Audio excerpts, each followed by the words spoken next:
Welcome to the What's Happening Birmingham video podcast.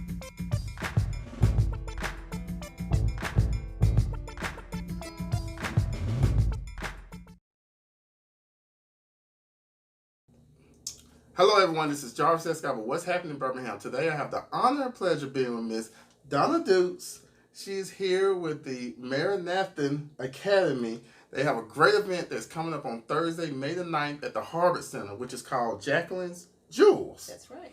So, Donna, thank you for coming on this evening on my podcast. Thank you so much. I'm honored to be here. All right. So, where is Jacquelyns Jewels? How did you come up with the name for the event? Jacquelyns Jewels is an event that is named in memory of my mother, whose name was Jacquelyn Bates Dukes. She was an educator, a lifelong educator. As a matter of fact, if any of her students are watching, she taught, at Woodlawn High School, Glenn High School, Wilkerson Elementary, and Scott Elementary. But I have to give credit to a wonderful, amazing man who I consider to be my god brother, Ricky Smiley, who when she first passed away said, Donna, we're going to do a benefit and name it after your mom. That's what we should do. So it started out as a comedy concert, gospel show, and has now morphed into a jazz concert. And we are very, very honored to be able to do something in her memory. She was a lady who had no equal. So, tell me, how'd you come up with the name for your organization? Maranatha. Well, Maranatha is a blend of two words, a Hebrew word and an Aramean word, and it means Christ is coming. Oh, okay. That's nice. I like that. I like that. So, the event on Thursday, May the 9th. Yes. And tell us a little bit more about it. Well, Thursday, May the 9th at 6 p.m. at the Harvard Center, we will have Jacquelyns Jewels. It's a jazz concert benefiting Maranatha Academy. We are honoring jazz legend Eric Essex, and we have coming to perform and pay homage to Eric, Grammy Award winner Marion Meadows, jazz phenom Joey Somerville, and the incomparable Caprinia Anthony. Yes, I who love could sing Caprinia. The phone book and make it sound good. And it's all benefiting the critically at-risk youth at Maranatha Academy. So you sent me over some information before our interview, and I just love your organization, Thank what it does you. for the community. Thank you. Can you tell them a little bit more about, I know you said at risk, but the numbers and statistics you showed me, like 1,500 people past 27 years since you've been founded, and just the statistics of, who's the at-risk students for this. What was your inspiration for starting this nonprofit? Well, to tell you the truth, Mr. Escott, I wasn't going to be an educator. I was going to be an attorney, but I only wanted to work with juvenile offenders. So I volunteered for just a few days at the Juvenile Detention Center and met amazing kids who've done not so amazing things. Found out that when you're expelled from one public school system, at least in Alabama, that all the public school systems in the entire state have the right not to enroll you. And they did exercise that right. Could not find a private school willing to take expelled students. And that's when I felt the Lord change the direction of my life. I felt like I needed to start a school for kids who no one else wanted to work with. And I had to tell my parents, guys, I'm not going to law school. I'm going to start a school for these kids. Okay. And that was 27 years ago. Now I'm very grateful to God to be able to say that we have impacted over 1,500 lives. We have graduated over 300 critically at-risk young people and adults. And 85% of the students who start with us finish and graduate, get a high school diploma. Of the 85% who graduate, 53% go on to college, 47% go on to trade school or the military, and I'm just as proud of my kids who go on to trade school or the military as I am the kids who go on to college. And this past May, we got our first law school graduate. Oh, okay. So Birmingham School of Law's graduation exercise last May had me there watching one of my girls because she was graduating, and she now is the holder of a Juris Doctorate. Very proud. That's different. Very proud. A blessing. Because I looked in the pamphlet. She has a wonderful pamphlet, you all. One of the things I saw was like success stories. Yes. Yeah. And, just a couple of names of some students that was, impacted, and you put them on the right path. God is good. Yes, he is. And like I hate to keep going back to the numbers, but the numbers you've just showing, like critically at-risk teens, like 100% or below the poverty level, 100% free or reduced lunches, family, 100% of households on food stamps, 25% of the parents are employed, and the most striking statistic, 90% live in single parent homes. Right. Tell people, especially if you add all this up and then they're out of school, how that could just start that path towards, we hate to say, crime or life of crime. Absolutely. Critically at risk youth have endured unspeakable things for incomprehensible reasons. Mm-hmm. They have weathered storms that mm-hmm. would have just decimated most adults, much less mm-hmm. kids. And so when you think about the backstory, mm-hmm. you understand the outcome of their actions. For example, we had a young man to come to us a few years ago who had been expelled from school. He was fighting every day, very violent, very confrontational. But the backstory was 3 guys had broken into his sister's home, murdered his sister, put her in the bathtub, set her on fire. And then he found out one of the guys was the boyfriend of his other sister. Wow. Well, a lot of grown people wouldn't have been able to handle that, much less a teenager. Mm-hmm. So all of a sudden, if you're speaking to him, hey, how you doing? He's fighting. But when you follow the story and you find out the reason behind it, mm-hmm. then you're able to try and put yourself mm-hmm. in that person's position mm-hmm. and listen and become the safe haven and the second chance that the child needs. And when you do that, you see amazing success stories. For example, I had a young man named Neil, mm-hmm. 17 years old when I got him, still in the 7th grade when he was 17 years old, in a gang, dealing drugs, sampling his own merchandise. But by the grace of God, he came to Maranatha Academy. He graduated from high school. He went on to Lawson State. He became certified as a welder. Mm-hmm. Now he owns his own business. Okay. He's a husband. He's a father. He's a homeowner. The primary goal of Maranatha Academy is to break the cycle of government dependency that has plagued critically at-risk youth and their families for generations. And once a child sees that there is someone who believes in him or believes in her, despite what has happened mm-hmm. in their past, the sky's the limit. All right, so, I kept thinking, as far as with your program, specifically, when we first started off, about what grade levels do you accept? Is it from K to 12 mm-hmm. or is that? Actually, I start at middle school. I start at the 6th grade and I stop at the 12th grade, but we have an adult diploma completion program as well, so we work with adults.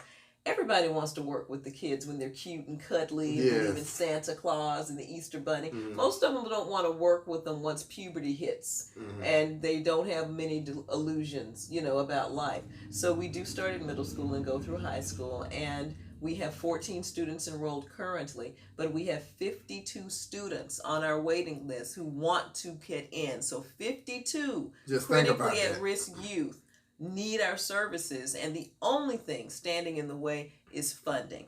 That's why Jacquelyns Jewels is so important, because this event is one of the 2 main fundraisers we have each year. It will allow us, providing you support it, to pull students off of the waiting list, kids who are out on the street, kids who if left to their own devices will get in even more trouble. Maranatha Academy is the only private school in Birmingham and surrounding cities that will accept students who have been expelled for violent or weapons-related offenses. We are also the only school in Birmingham and surrounding cities that works exclusively with critically at-risk youth. There's a big difference between critically at risk and at risk.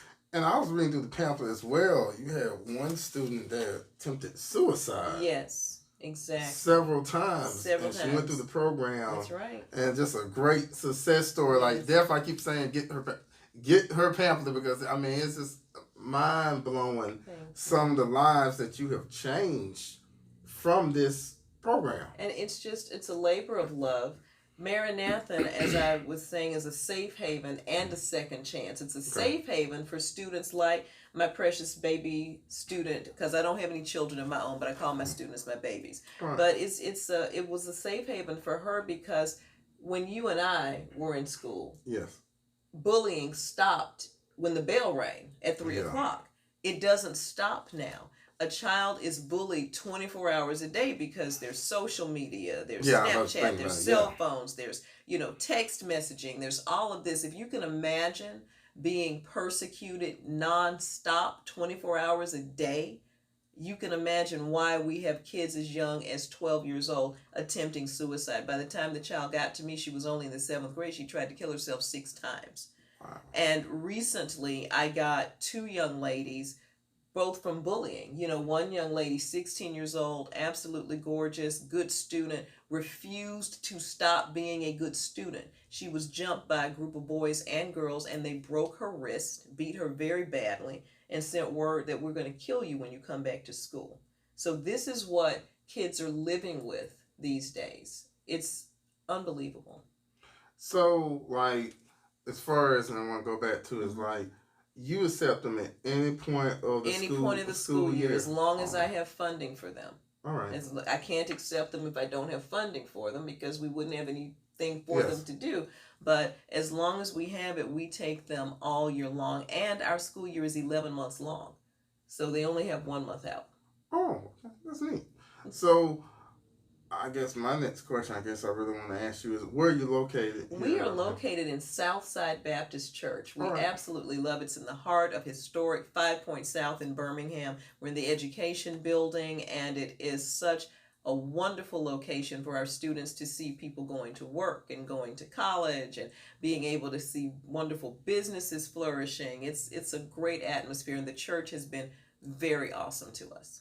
So back to the event. So if somebody want to purchase tickets for the event, where do they go? Please purchase tickets. We still need sponsors. Hint, hint. Sponsors. Tables are available. Tickets are available. You would just go onto our website, www.maranathanacademy.com. So that's MARANATHAN academy.com. We have a link that's on our website where you can purchase tickets, tables, become a sponsor, or you can call 205-538-3110. That's 205-538-3110. Can you tell I really want you to come to this event? But I'm going to have it scrolling. Oh, I believe you, but I was just doing it. Okay.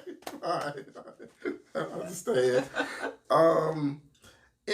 Any last, while we got the viewers watching, you want to tell about your organization? Yes, we really appreciate the opportunity to ask you to embrace Maranathan Academy, to become involved in the work and mission of Maranathan Academy, not just on Thursday, May the 9th, which I hope you make a complete and total sellout, standing room only, but in the days to come.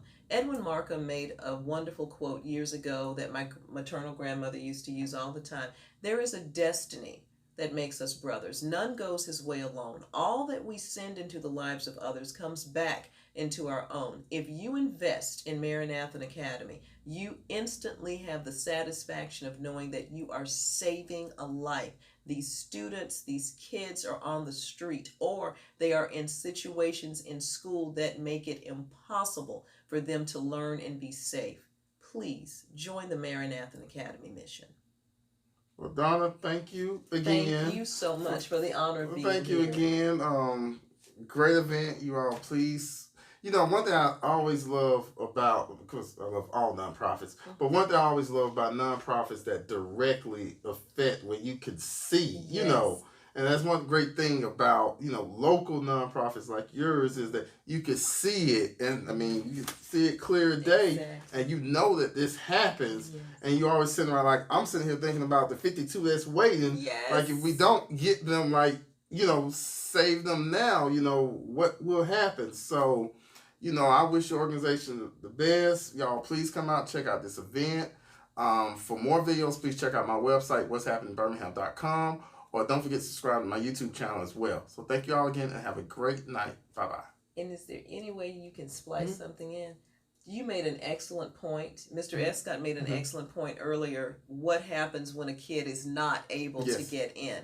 I interviewed a young man very recently who's on our waiting list, but he got expelled from school when he was 15 years old for trying to sell weed in the bathroom.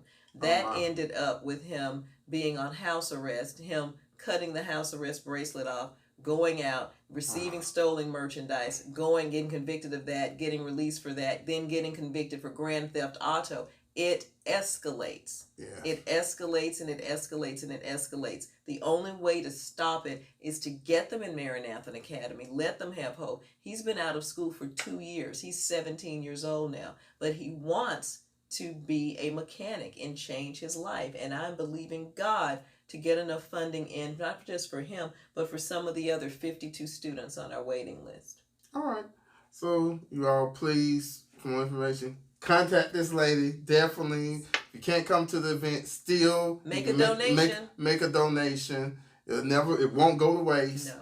So thank you all again for watching, and please check out my website, what'shappenedbirmingham.com, and YouTube channel again. And thank you all, and have a great night. Bye-bye.